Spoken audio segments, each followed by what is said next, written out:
Dictation start होगा 5 second के बाद।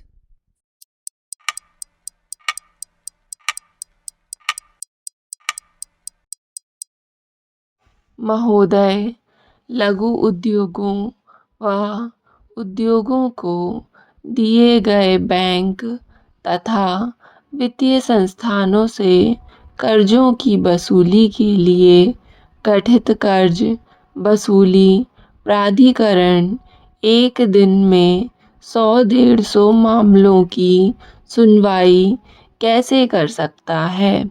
मामलों की सुनवाई एक ही दिन में किए जाने के पीछे और क्या सामाजिक आर्थिक कारण हो सकते हैं? यह प्रश्न देश का लघु उद्योग क्षेत्र पूछ रहा है।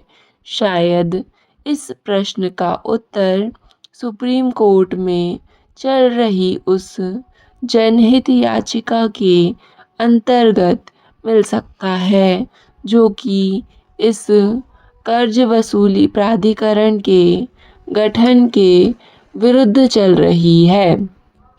देश की लघु उद्योग इकाइयों का लगातार बंद होना इस बात का प्रमाण है कि जो विदेशी ताकतें, खासकर विकसित विदेशी ताकतें हमारे लघु उद्योग विकास को ईर्ष्या की दृष्टि से देख रही थी, उन्हें इससे बहुत राहत मिली होगी। मैं नहीं कहता कि इन विदेशी ताकतों को राहत दिलाने के लिए ही हमारे कानून के प्रहरियों ने इस प्राधिकरण को कार्यान्वयन में लाने की अनुमति दी होगी, लेकिन एक और विकसित देशों के कानून हैं जो कि सूर्य की रोशनी का भी पेटेंट अपनी कंपनी के नाम दर्ज करा सकता है, और दूसरी ओर हमारे देश का कानून है जो कि हमारे लघु उद्योग क्षेत्र को पूरी तरह तहस नहस करने की जिम्मेदारी किसी विदेशी कानून को नहीं उठाने देगा। यद्यपि कानून की प्रक्रिया गैर कानूनी नहीं, फिर भी अति कानूनी प्रक्रिया भी किसी गैर कानूनी प्रक्रिया से कहीं कम नहीं ठहराई जा सकती। क्या दुनिया का कोई कानून इस बात की अनुमति देगा कि 10-15 लाख के सरकारी कर्ज की अदायगी में कहीं कोई मामूली चूक हो जाने पर उस इकाई की कई गुना कीमत की संपत्ति सामान्य रूप से नीलाम कर दी जाए? इसके अलावा उस इकाई में लगे मजदूरों का क्या होगा? आज हमारे देश में जो औद्योगिक फैशन आ रहा है, उसके चलते हमारे वित्तीय प्रहरी ऐसी चकाचौंध से ग्रस्त हो गए दिखाई पड़ रहे हैं कि उन्हें स्वदेशी मोमबत्ती या रेडियो पसंद नहीं, बल्कि उन्हें इमरजेंसी लाइट चाहिए, मोमबत्ती नहीं।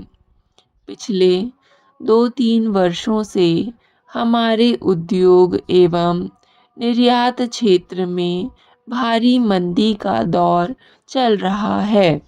वित्त मंत्रालय और वर्तमान सरकार इस सच से भिज्ञ भी है। यह भी सच है कि हमारे कुल निर्यात का 70-75% लघु उद्योग या मध्यम उद्योग पर निर्भर है।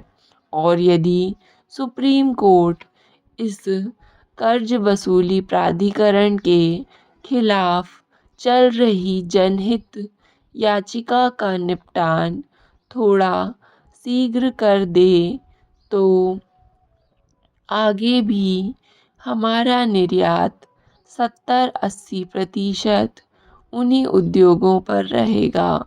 लेकिन यदि इस याचिका के निपटान में 4-5 वर्ष और लग जाते हैं तो फिर हमारे देश के लघु उद्योग क्षेत्र के ही समाप्त हो जाने की आशंका से इनकार नहीं किया जा सकता। तब यह होगा कि कुछ विदेशी कंपनियां हमारे ही देश में मोमबत्ती बनाकर हमारे ही उपभोक्ताओं को बेचेंगी। यह भी सच है कि ये कंपनियां हमारे लघु उद्योग क्षेत्र को खुले हाथ से कर्ज देंगी और स्वयं लाभ कमाएंगी। महोदय, चूंकि इन कंपनियों को भारतीय लघु उद्योग क्षेत्र बिल्कुल निहत्था मिलेगा, इसलिए ये कंपनियां इस क्षेत्र पर यह उपकार भी करेंगी कि वे भारतीय बैंक या वित्तीय संस्थान और फिर कर्ज वसूली प्राधिकरण की तर्ज पर कर्ज वसूल नहीं करती, बल्कि इस क्षेत्र का पूरा उत्पादन बाजार में स्वयं ही बेचने की गारंटी के साथ इस क्षेत्र को कर्ज दे रही है। स्पष्ट है कि ये विदेशी कंपनियां इस क्षेत्र के पूरी तरह डूब जाने का इंतज़ार कर रही हैं। यदि यह कर्ज वसूली प्राधिकरण 5-6 वर्ष इसी गति से काम करता रहा तो इन विदेशी ताकतों की शुभकामनाएं शीघ्र ही पूरी हो जाएंगी। हमारे वर्तमान बैंक और वित्तीय संस्थानों के प्रबंधकों को कौन बताए कि प्रधानमंत्री ने देश के गांव-गांव में कुओं और ट्यूबवेलों की भरमार कर दी।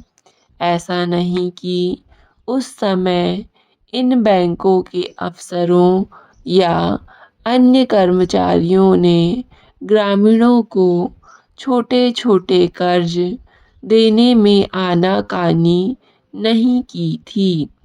यह भी सच था कि इन बैंकों का पैसा डूबने का भी खतरा था, लेकिन प्रधानमंत्री ने इन बैंक सलाहकारों की परवाह न करते हुए हरित क्रांति के नाम पर इन्हीं बैंक कर्मचारियों के ज़रिए किसानों को कर्ज सरलता से उपलब्ध कराया और आज हमें ऑस्ट्रेलिया का लाल गेहूं नहीं खाना पड़ता, बल्कि अपने ही खेत खलिहान से हमें हमारी आवश्यकता का खाद्यान्न मिल जाता है।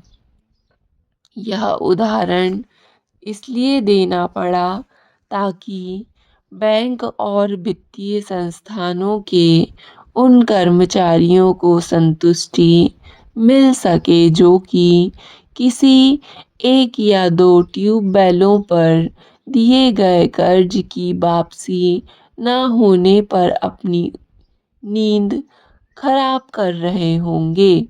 ग्रामवासी कह सकते हैं कि इन अधिकारियों की नींद इसलिए खराब नहीं होती कि कर्ज की वापसी नहीं होगी, बल्कि इसलिए खराब होती है कि कोई कर्जदार बाबूलाल या श्यामलाल इन अधिकारियों से तब तक नहीं मिला जब तक कि वह कर्ज माफ़ नहीं कर दिया गया या फिर वसूली की सीमा से बाहर चला गया। इस संबंध में यहाँ बैंक या वित्तीय संस्थानों के ईमानदार अफसरों एवं कर्मचारियों की जानकारी के लिए शायद यह दोहराना गलत नहीं होगा कि आर्थिक विकास के लिए यह आवश्यक नहीं कि उद्यमी इन अवसरों से होली, दिवाली या अन्य मौक़ों पर लगातार मिलता रहे, बल्कि कई मौके लघु उद्यमियों के दौर में ऐसे भी आते हैं जबकि ये उद्यमी चाहते हुए भी इन अवसरों से नहीं मिल पाते। बस यहीं से शुरू होती है इन बैंक कर्मचारियों एवं लघु उद्यमियों के बीच गलतफहमी और सभी संबंधित कानूनों की आवश्यकता। ऐसा नहीं कि बड़े उद्यमियों के लिए कानून की आवश्यकता नहीं पड़ती, लेकिन बड़े उद्योगों पर लागू होने वाला कानून आलसी समझा जाता है, जबकि लघु उद्योगों तक पहुँचने वाला कानून कुछ ज़्यादा ही चुस्त समझा जाता है। कर्ज वसूली प्राधिकरण इस विषय पर कुछ ज़्यादा रोशनी डाल सकता है। इस प्राधिकरण की समीक्षा करने की आवश्यकता ना तो वित्त मंत्रालय ने समझी और ना ही किसी आर्थिक विकास से संबंधित किसी एजेंसी ने। स्टॉप। डिक्टेशन पसंद आए तो वीडियो को लाइक तथा चैनल को सब्सक्राइब ज़रूर करें। धन्यवाद।